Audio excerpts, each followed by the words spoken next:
Welcome to Naushad nice chemistry. Naushad nice chemistry में आपका स्वागत है।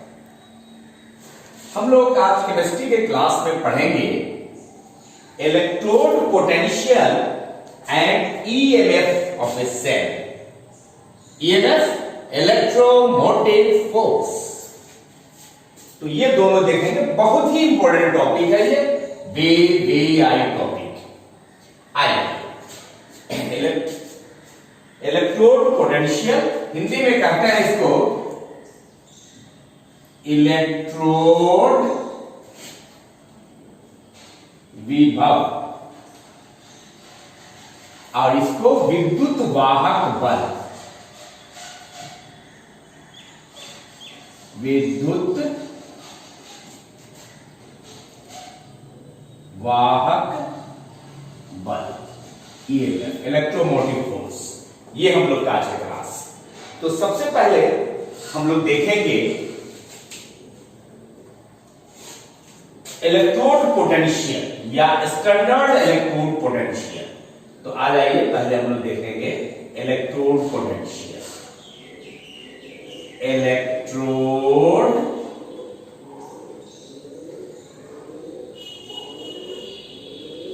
Potential, electrode potential.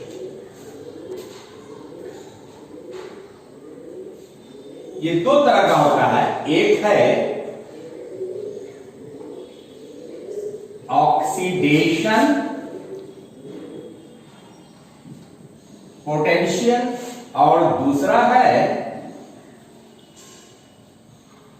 Reduction potential. अब आ जाइए, इन दोनों को कंबाइंड फॉर्म में हो गया, इलेक्ट्रोड पोटेंशियल हो गया। अब आइए इसको हम लोग समझें। जब किसी मेटल को अपने ही आयन में डुबाते हैं, when a metal is dipped मतलब डुबाया जाता है। when a metal is dipped into its own ion, metal को अपने ही आयन में डुबाते हैं। मेटल का मतलब हो गया M, जो सॉलिड है, और इट्स ओन आयन का मतलब हो गया Mn+, जो एक्वस है। ये हो गया मेटल आयन, ये हो गया मेटल। तो देखिए ये दोनों बातें कैसे होती हैं, ये हमको देखना है। क्या है कि जब किसी मेटल को अपने ही आयन में डुबोते हैं, जैसे सपोज किया किसी बर्तन में रखा हुआ कोई सॉल्ट सॉल्यूशन है और उसमें मेटल आयन को हमने डुबो दिया, ठीक, कोई भी मेटल है, जैसे जिंक रॉड है तो जिंक सल्फेट सॉल्यूशन ले लिया सपोज किया, तो क्या होगा कि मेटल जो है वो अपना इलेक्ट्रॉन लूज करेगा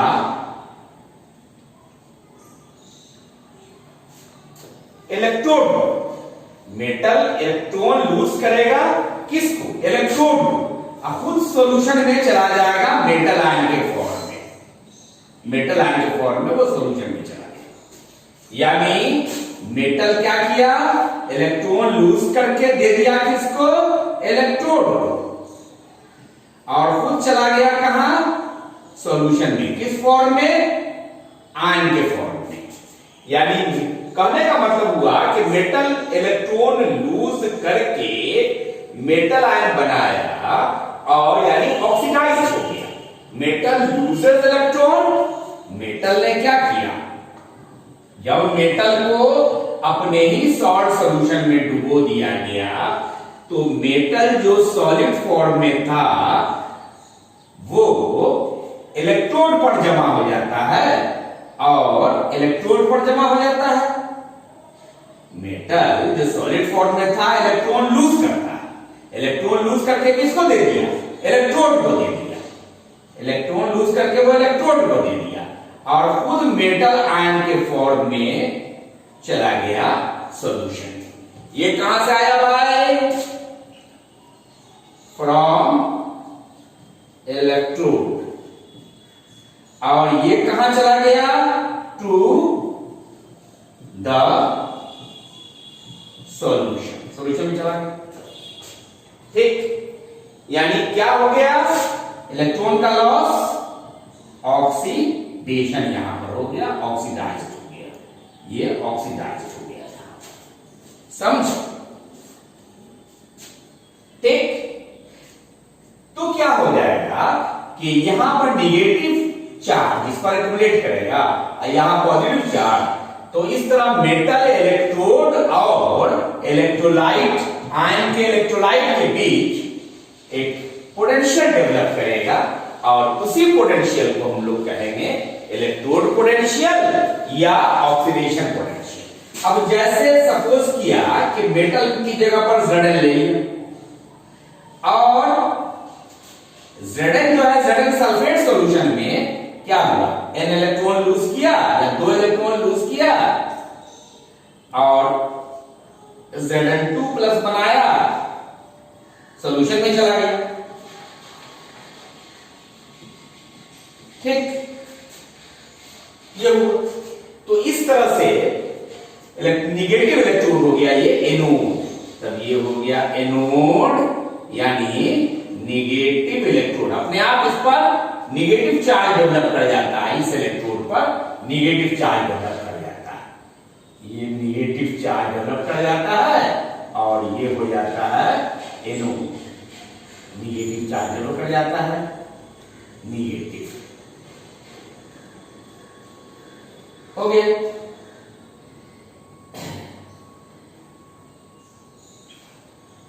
कैन बी शोन, इसको दिखाया जा सकता है कैसे भाई? तो इसको दिखाया जा सकता है जैसे मेटल था सॉलिड, ये डुबो दिया गया मेटल आयन में, तो इसने इलेक्ट्रॉन अपना लूज किया यानी ऑक्सीडेशन हो गया, यानी Zn जो है Zn2 प्लस, तो यहां पर ये जो हो गया पोटेंशियल डेवलप करेगा, ये हो गया ऑक्सीडेशन पोटेंशियल, ऑक्सीडेशन पोटेंशियल। फिर इसी का जस्ट रिवर्स कर देंगे हम कि दूसरे मेटल को फिर दूसरे सॉल्ट सॉल्यूशन में डुबोते हैं।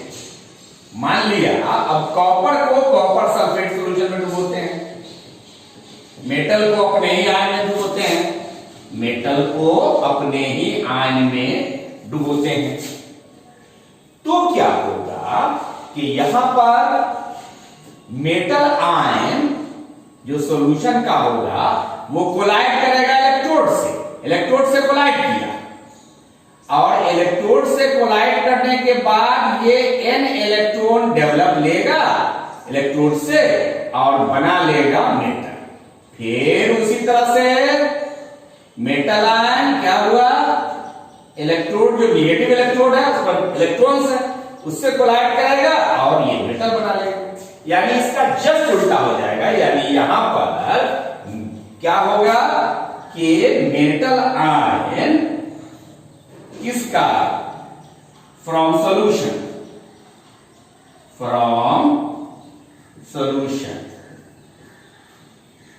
इलेक्ट्रॉन किसका ले लेता है, ऑफ इलेक्ट्रोड का इलेक्ट्रॉन लेगा और जमा हो जाएगा मेटल सॉलिड के फॉर्म में। यानी यहां पर गेन ऑफ इलेक्ट्रॉन हो गया, तो हो गया यहां गेन ऑफ इलेक्ट्रॉन हो गया, तो रिडक्शन हो गया यहां। ठीक है, यानी यहां पर जिंक को जिंक सल्फेट में डुबाया है, यहां पर कॉपर सल्फेट में डुबा है मान लिया, तो कॉपर आयन है एक्वस, ये 2 इलेक्ट्रॉन ले लिया कहां से, इलेक्ट्रोड से, क्या बन गया कॉपर सॉलिड, प्रोसेस क्या हुआ, रिडक्शन हो गया। अब ये कैथोड कहलाएगा, कैथोड क्या है, ये पॉजिटिव इलेक्ट्रोड हो गया, यहां पर जमा होगा पॉजिटिव, तो ये कैथोड यानी पॉजिटिव इलेक्ट्रोड है ना, ये उल्टा होता है, इलेक्ट्रोलाइटिक सेल का उल्टा होगा इसमें। कैथोड यानी positive electron can be shown as क्या, ए मेटल आयन जो एक्वस है oblique metal solid, electron gain करती है, यानी copper 2 plus aqueous oblique copper solution हो गया। यहां पर कौन पोटेंशियल हो गया, यहां पर हो गया रिडक्शन पोटेंशियल। अब दोनों का कंबाइंड फॉर्म या अलग अलग जो कहिए है ना, ये अलग ऑक्सीडेशन पोटेंशियल या रिडक्शन पोटेंशियल अपने आप में कहलाता है इलेक्ट्रोड पोटेंशियल। ये कैथोड हो गया जो कि पॉजिटिव इलेक्ट्रोड हो गया या नेगेटिव इलेक्ट्रोड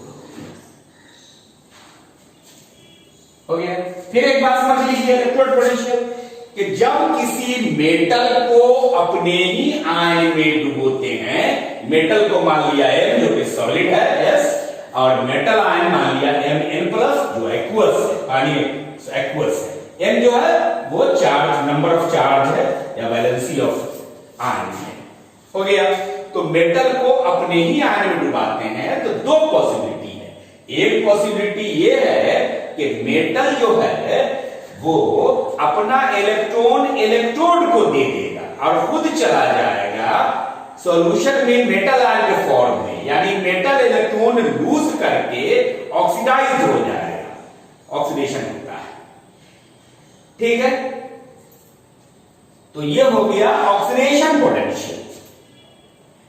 और अगर दूसरी पॉसिबिलिटी क्या है कि मेटल को अपने ही आयन में डुबाते हैं तो सॉल्यूशन का मेटल आयन कोलाइड करता है, टकराता है इलेक्ट्रोड से, और इलेक्ट्रोड जो निगेटिव चार्ज है उसके इलेक्ट्रॉन को ये ले करके मेटल के फॉर्म में चला जाता है इलेक्ट्रोड पर। इस तरह से मेटल आयन इलेक्ट्रॉन गेन करके रिड्यूस हो जाता है, यानी मेटल में चेंज हो जाता है, रिड्यूस हो जाता है।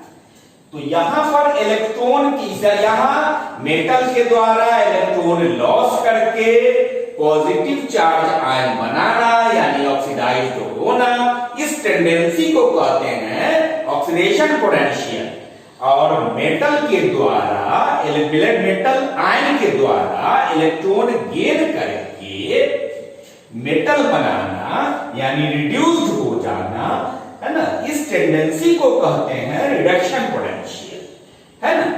यानी यहां पर क्या देखा कि मेटल ने इलेक्ट्रॉन लूज करके मेटल आयन बनाया, ऑक्सीडेशन हो गया, और लूज करके ऑक्सीडाइज हो गया, तो ये हो गया एनोड या नेगेटिव इलेक्ट्रोड, क्योंकि यहां इलेक्ट्रॉन का एक्युमुलेशन होता है। और यहां मेटल आयन इलेक्ट्रॉन गेन करके मेटल बनाता है, यानी गेन होना रिडक्शन हो गया, तो ये हो गया रिडक्शन पोटेंशियल, है ना, रिडक्शन पोटेंशियल। यानी when a metal rod in solid state is dipped into its own ion, when metal is dipped into its own ion, metal has tendency to lose electron to and oxidize and convert into positive ion, or metal has tendency to gain electron to reduce that convert into metal। यानी metal को अपने ही ion में डुबाते हैं तो दो बातें होती हैं कि मेटल या तो इलेक्ट्रॉन लूज करके ऑक्सीडाइज हो जाता है ना, इस टेंडेंसी को ऑक्सीडेशन पोटेंशियल कहते हैं। और दूसरी बात कि मेटल को अपने ही आयन में डुबाने पर यह बात भी हो सकती है कि मेटल आयन इलेक्ट्रॉन गेन करके है ना रिड्यूस्ड हो जाता हो, और इस टेंडेंसी को कहते हैं इलेक्ट्रोड के रिडक्शन पोटेंशियल। और ऑक्सीडेशन पोटेंशियल या रिडक्शन पोटेंशियल दोनों को अलग अलग हम लोग इलेक्ट्रोड पोटेंशियल कहते हैं। हो गया क्लियर? इस सबको लिखने की जरूरत नहीं है, no need of writing, no need of writing, समझने के लिए, लिखने की जरूरत ही सबको नहीं है, ये समझने के लिए बताया। अब इसी बात को कंबाइन करके हम आपको एक चीज अलग से बताते हैं। हाँ, एक बात और भी है कि एक होता है इनर्ट इलेक्ट्रोड। इनर्ट इलेक्ट्रोड क्या होता है भाई? तो इनर्ट इलेक्ट्रोड हो गया कि मेटल या तो इलेक्ट्रॉन लॉस करके ऑक्सीडाइज होता है या इलेक्ट्रॉन गेन करके रिड्यूस होता है, लेकिन मेटल जब इलेक्ट्रॉन लॉस गेन कुछ न करे तो होता है इनर्ट इलेक्ट्रोड। नोट में आ जाइए, क्या भाई? Inert electrode. इनर्ट इलेक्ट्रोड क्या हुआ? इनर्ट इलेक्ट्रोड है ना, इनर्ट इलेक्ट्रोड। जैसे इनर्ट इलेक्ट्रोड ये क्या क्या चीज का बनता है? या तो प्लेटिनम या ग्रेफाइट, है ना? क्या होता है? नेवर लूजेस और gains electron and doesn't undergo any change. Never loses or gains electron and does not undergo any change. तो तीन बातें हो गई। मेटल अगर इलेक्ट्रॉन लूज करके ऑक्सीडाइज होता है तो वो हो गया ऑक्सीडेशन पोटेंशियल। अब वह इलेक्ट्रोड कहलाएगा एनोड या नेगेटिव इलेक्ट्रोड। और मेटल आयन अगर इलेक्ट्रॉन गेन करके रिड्यूस होता है तो ये कहलाएगा रिडक्शन पोटेंशियल, और ऐसा इलेक्ट्रोड कहलाएगा कैथोड या पॉजिटिव इलेक्ट्रोड, है ना? तो एनोड या नेगेटिव इलेक्ट्रोड को ऐसे दिखाते हैं और कैथोड या पॉजिटिव इलेक्ट्रोड को ऐसे दिखाते हैं, ठीक है? एनोड पर ऑक्सीडेशन होता है, ऑक्सीडेशन पोटेंशियल होगा, कैथोड पर रिडक्शन होता है, रिडक्शन पोटेंशियल। और जब इलेक्ट्रॉन का लॉस करता है या गेन करता है, यानी कोई चेंज नहीं होता है, तो वो कहलाता है इनर्ट इलेक्ट्रोड।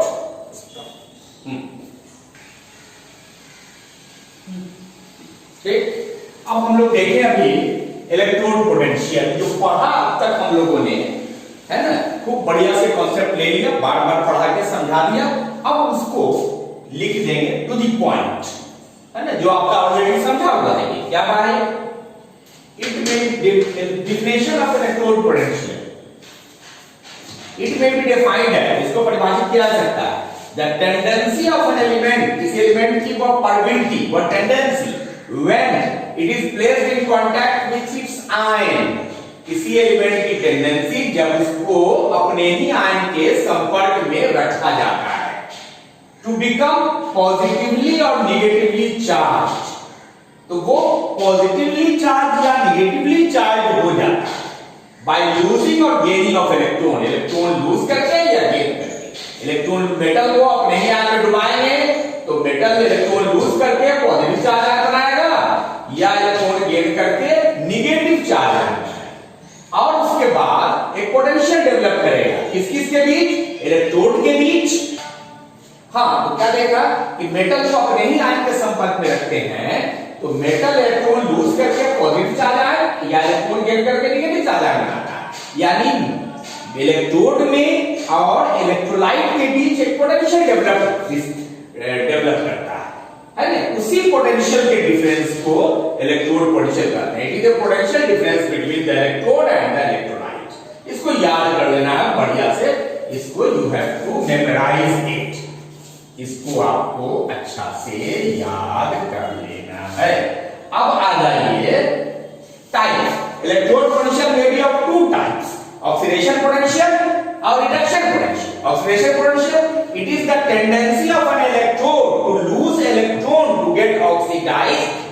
ये इलेक्ट्रोड की वह टेंडेंसी है जिसके कारण वो इलेक्ट्रॉन लूज करके ऑक्सीडाइज होता है। जैसे मेटल है सॉलिड, इलेक्ट्रॉन लूज किया इलेक्ट्रॉन तो n प्लस चार्ज आ गया, ये प्लस मेटल आयन। ये ऑक्सीडेशन पोटेंशियल के कारण। अगर मेटल में जिंक ले लेते हैं सॉलिड तो 2 इलेक्ट्रॉन लूज करते हैं, जिंक पर 2 प्लस आ जाता है एक्वस, ये जिंक आयन हो गया।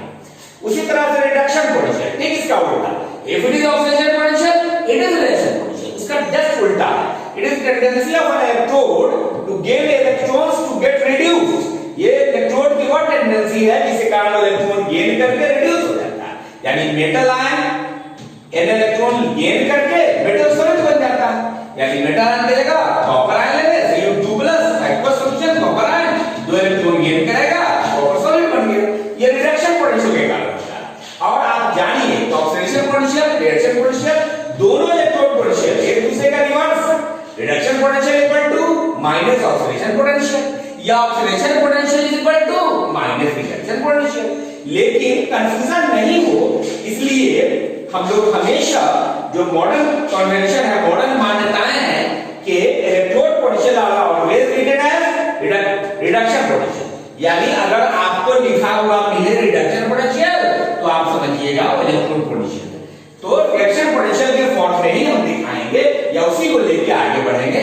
गर्चे कुछ किताबों में ऑक्सीडेशन पोटेंशियल के फॉर्म में दिखाया जा सकता है, मगर मॉडर्न कांसेप्ट ये है, इसलिए हम लोग जहां रिडक्शन पोटेंशियल लिखेंगे तो समझेंगे कि इलेक्ट्रोड पोटेंशियल हुआ वो। हाँ, now electrode potential depends upon what factor, electrode potential किन-किन फैक्टर पर डिपेंड करता है। तो आप जानिए इलेक्ट्रोड पोटेंशियल डिपेंड्स करता है nature of metal and nature of metal ion, एक।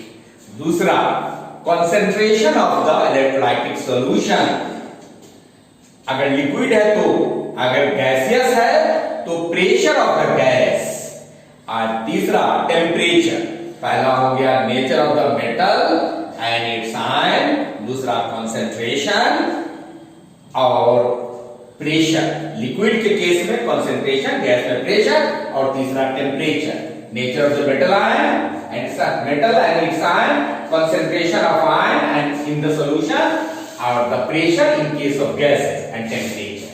और अब जानिए आप, ये सब हम लोग डिस्कस करेंगे, है ना, ये नर्व इक्वेशन का अगला क्लास, ठीक है, डिटेल्स, है ना, डिटेल्स इसका देखेंगे हम लोग, details in nerve equation, nerve equation, है ना, आगे क्लास में, आगे क्लास में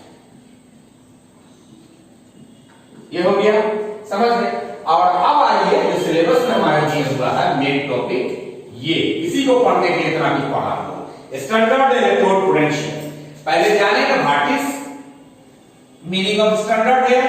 स्टैंडर्ड का मतलब होता है स्टैंडर्ड कंडीशन, स्टैंडर्ड कंडीशन का मतलब होता है टेम्परेचर जो रूम टेम्परेचर हो यानी 25 डिग्री सेल्सियस, और प्रेशर जो हो 25 डिग्री सेल्सियस, या उसको केल्विन बदल देंगे 273 जोड़ देंगे तो 298 केल्विन। तो स्टैंडर्ड कंडीशन क्या होगा, रूम टेम्परेचर मतलब 25 डिग्री सेल्सियस टेम्परेचर यानी 298 kelvin temperature, okay. And pressure 1 molar solution यानी मोल पर लीटर या कैपिटल है, ये हो गया। गैस होगा तो 1 एटमॉस्फेयर या 1 बार, ये हो गया स्टैंडर्ड कंडीशन, हो गया। तो the potential difference between the metal electrode and it's ion, potential difference between metal electrode and it's ion in the solution measured, कब मापा जाता है, under standard condition, standard condition में ऑफ टेम्परेचर, टेम्परेचर कितना 25 degree C या 298 kelvin, and concentration कितना मोल पर litre या capital M of the ions in the solution is called standard electrode potential, की नोट्स दिखाते हैं, या इसको मॉडर्न कन्वेंशन में या यूसी कन्वेंशन में स्टैंडर्ड रिडक्शन पोटेंशियल भी कहते हैं। No, if gas is involved, standard conditions are 1 atmosphere या 1 bar at 298 Kelvin। Standard reduction potential बराबर माइनस standard oxidation potential, ठीक है। ठीक उसी तरह से जो पहले पढ़ा इलेक्ट्रोड पोटेंशियल वही बात हो गया आपको स्टैंडर्ड इलेक्ट्रोड पोटेंशियल, इसको याद कर लेना है। करना है। हो गया। और एब्सोल्यूट वैल्यू, इकलौता वैल्यू सिंगल इलेक्ट्रोड पोटेंशियल में नहीं निकाला जा सकता, क्योंकि यहां इलेक्ट्रॉन का लॉस गेन तभी होगा जब दो इलेक्ट्रोड हो, इकलौता का नहीं निकाला जा सकता। और इलेक्ट्रोड पोटेंशियल को हम लोग ऐसे दिखा सकते हैं, जैसे स्टैंडर्ड पोटेंशियल को, जैसे बर्तन है, इसमें मेटल रॉड को डुबा दिया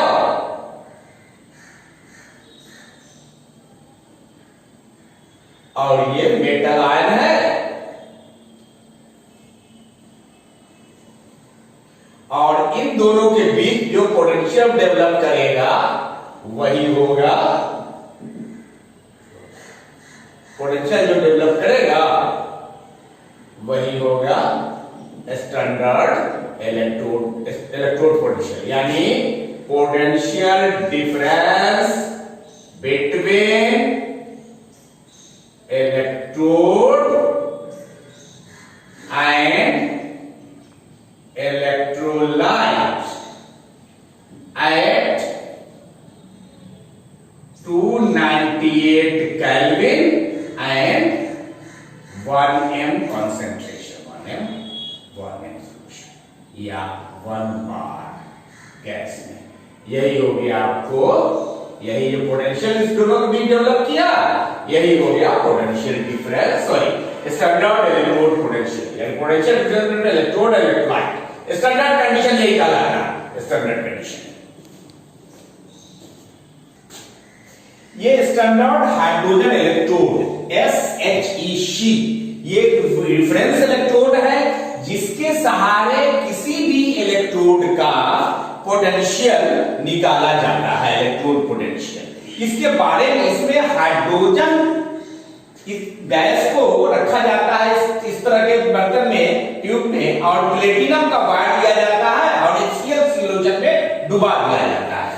इसको सेल रिएक्शन ये हुआ और सेल को ऐसे दिखाते हैं। इसके बारे में डिटेल्स हम लोग आगे पढ़ेंगे। स्टैंडर्ड इलेक्ट्रोड पोटेंशियल हम लोगों ने अभी देखा, उसको मेजर कैसे किया जाए, मापा कैसे किया है।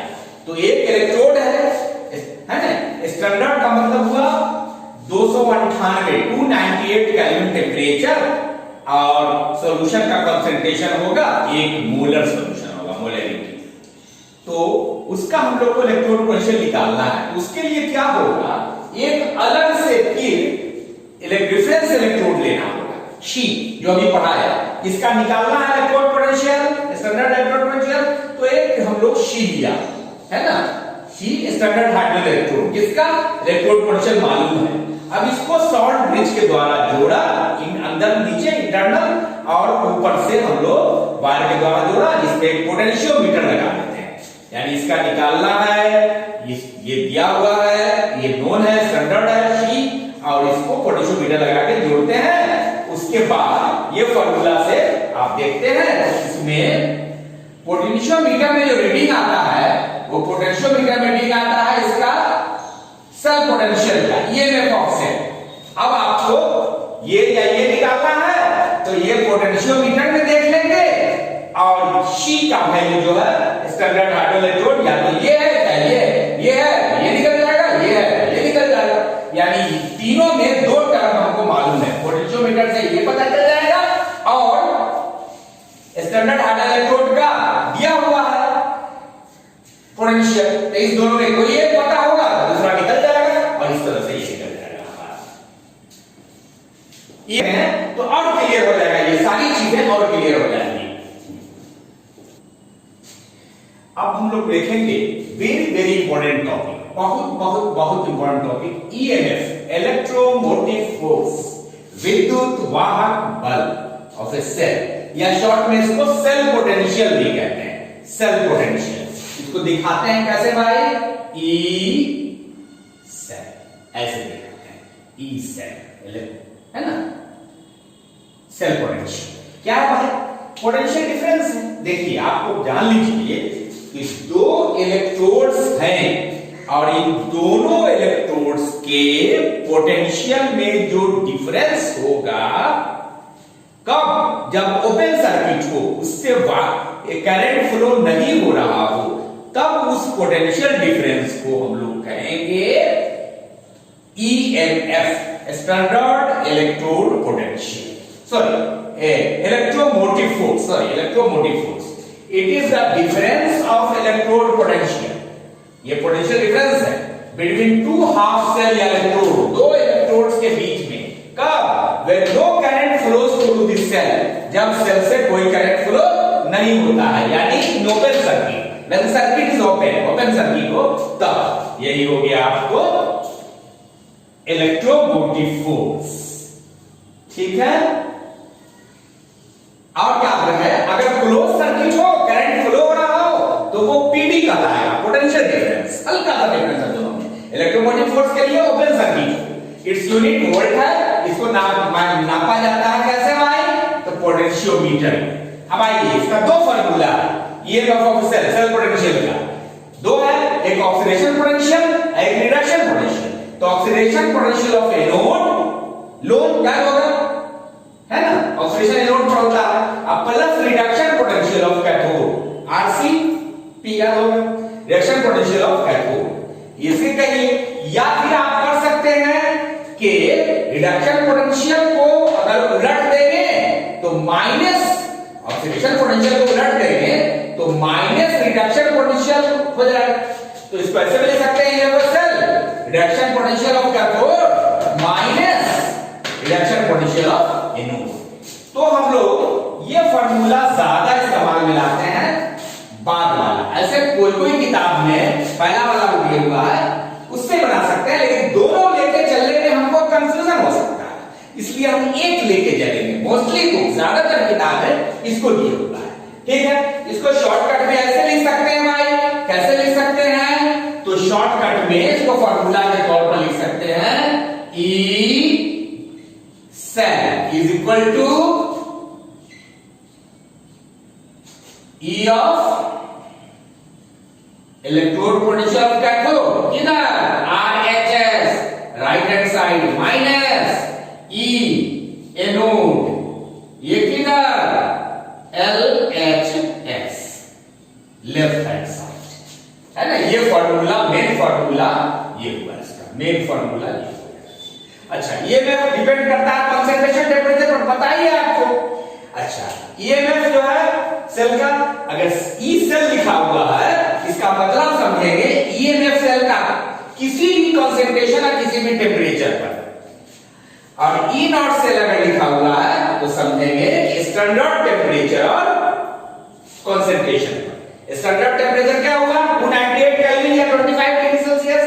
स्टैंडर्ड कंसंट्रेशन क्या हुआ?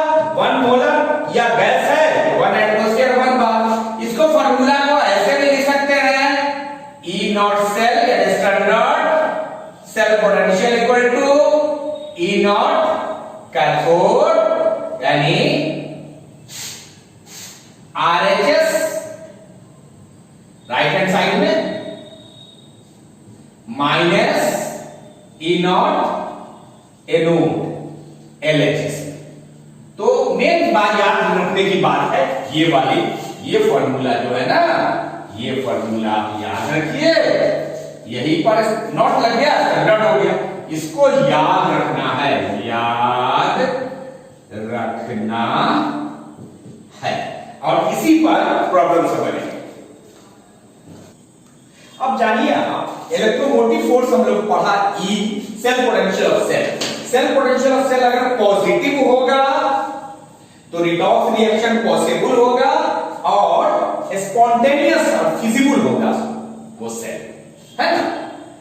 लेकिन अगर सेल रिएक्शन, सेल पोटेंशियल अगर निगेटिव होगा तो रिडॉक्स रिएक्शन फिजिबल नहीं होगा, वो सेल जो होगा रिडॉक्स रिएक्शन को नहीं होगा वो फिजिबल पॉसिबल, और सेल जो है वो नॉन स्पॉन्टेनियस होगा, नॉट पॉसिबल। समझ गए बात? तो ये जान लीजिए, इसी पर दो प्रॉब्लम है, दो न्यूमेरिकल है, देख लीजिए, ये क्वेश्चन पढ़ लेना है। तो इसमें calculate EMF of Daniell cell, या बताना है कि ये सेल जो है वो पॉसिबल है कि नहीं है, स्पॉन्टेनियस है कि नहीं है, हो गया। तो आपको पता है फॉर्मूला, आपको पता है कि E naught cell equal to E naught cathode minus E naught anode. Cathode होता है RHS right hand side, anode होगा LHS लेफ्ट हैंड साइड। अच्छा राइट हैंड साइड क्या है भाई? तो राइट हैंड साइड आपको हो गया सेल में, ये राइट हैंड साइड है कॉपर, तो electrode potential of copper minus electrode potential of left hand side, ये है इलेक्ट्रोड पोटेंशियल से ये सेल रिएक्शन है और ये सेल रिप्रेजेंटेशन। ठीक हो गया। अब आ जाइए बैठा लिए, तो इसका वैल्यू जो है कॉपर वाला का वैल्यू क्या है? प्लस 0.34 और एनोड वाले का क्या है?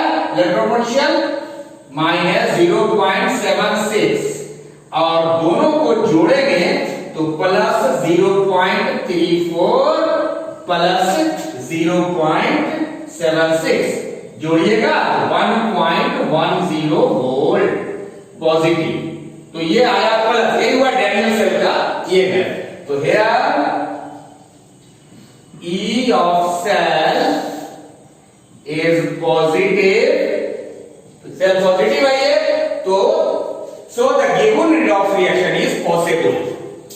So the given redox reaction is possible, यानी spontaneous, तो जान लिया।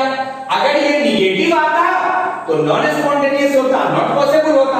अब दूसरा न्यूमेरिकल हम लोग अभी तुरंत देखेंगे जिसमें हम लोग निकालेंगे सेल पोटेंशियल और उसमें उसका वैल्यू निगेटिव में आएगा, तो जो है वो सेल पोटेंशियल निगेटिव आएगा, सेल पोटेंशियल, तो रिडॉक्स रिएक्शन पॉसिबल उसमें नहीं होगा सेकंड वाला में, और स्पॉन्टेनियस नहीं होकर नॉन स्पॉन्टेनियस होगा। वो मैं लिखा देता हूं अभी, और इस तरह से और सेकंड क्वेश्चन जो है वो इसमें ये क्वेश्चन आप पढ़ लीजिए, और ये सेल है और इस सेल का आपको ईएमएफ निकालना है या आपको बताना है कि ये सेल में रिडॉक्स रिएक्शन पॉसिबल होगा या नहीं होगा, ये स्पॉन्टेनियस होगा या नहीं होगा। तो इस तरह से उसी फार्मूला पर बैठा करके निकाला गया, तो पाया गया कि सेल पोटेंशियल निगेटिव है, इसलिए रिडॉक्स रिएक्शन जो है वो पॉसिबल नहीं है, और ये नॉन स्पॉन्टेनियस और नॉन फिजिबल है। और इस तरह से ये क्वेश्चन आपका इस तरह कोई भी क्वेश्चन रहेगा इसका तो बन जाएगा आपसे। और लास्ट में मैं बताऊंगा, आपको उम्मीद नहीं पूरा यकीन है कि पूरा क्लास आप बहुत बढ़िया से समझे होंगे। बहुत डिफिकल्ट क्लास था, लेकिन बहुत कंसेप्शन लेकर बहुत मेहनत करके आपको पढ़ाया है इसको हमने, बहुत कम टाइम में इसको हमने कंक्लूड किया है। और आइए लास्ट में आपको बता दें, हम डेली की तरह कि आप जो है हमारे YouTube पर जो लेक्चर है, वीडियो लेक्चर, तो मेरा जो चैनल है नौशाद नाइस केमिस्ट्री, उसको आप सब्सक्राइब जितना जल्दी हो सके कर लीजिए, और बेल आइकन नीचे बना हुआ उसको दबा दीजिए, इससे कोई भी मेरा नया वीडियो होगा वो तुरंत आप तक पहुंच जाएगा। और ज्यादा से ज्यादा हमारे वीडियो को, हमारे चैनल को लाइक कीजिए, है ना, उसको शेयर कीजिए, उस पर पॉजिटिव या नेगेटिव कमेंट कीजिए, उसको फेसबुक पर डालिए, उसको व्हाट्सएप पर डालिए, लोगों को कहिए, ताकि आप सब बच्चों को ज्यादा से ज्यादा फायदा होगा। अगर कोई भी प्रॉब्लम हो तो हमसे आप कांटेक्ट कर सकते हैं इस मोबाइल नंबर पर, ये मेरा व्हाट्सएप नंबर है, अगर कीजिएगा तो हम जवाब देंगे इसका जिस टाइम में आपको मौका मिलेगा। और आपको अगर राइटिंग कोई नहीं चले तो आप पॉज कीजिए, उससे भी बात नहीं बने तो स्क्रीनशॉट लीजिए और उसको जूम कर करके देखिए, और अगर आवाज सुनाई सही से नहीं पड़े तो आप ईयरफोन लगाइए, अच्छे किसी पे एंड्रॉइड मोबाइल फोन यूज कीजिए, और फिर भी प्रॉब्लम हो तो मुझे इस नंबर पर आप बात कर सकते हैं। और उसके बाद okay, goodbye, see you again tomorrow.